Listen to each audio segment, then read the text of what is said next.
Ari fitnah kadua di alam mahsyar. Dina hiji riwayat di eta alam aya anjuran ti Gusti Allah kieu di bahasa urang keuna mah.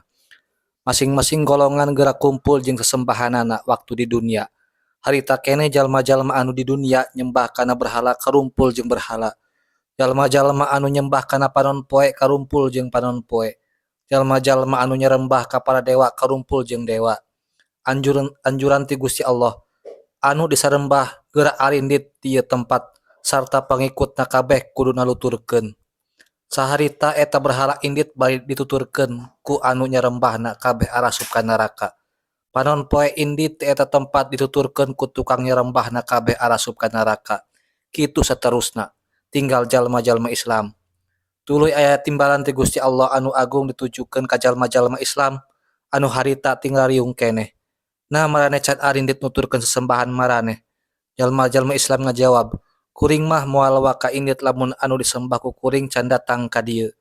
Dawuh Gusti Allah, ari maraneh di alam dunia nyarembah ka saha? Jawab jalma-jalma Islam, kuring mah di alam dunia nyarembah ka Gusti Allah.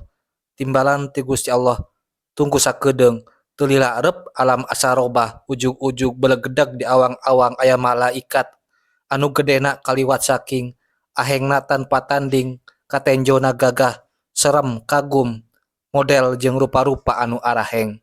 Eta jalma-jalma Islam lolobana harita sarujud ka eta malaikat anu aheng tea. Ari sabagian jalma-jalma Islam caricing bae teu sarujud. Timbalan ti Gusti Allah.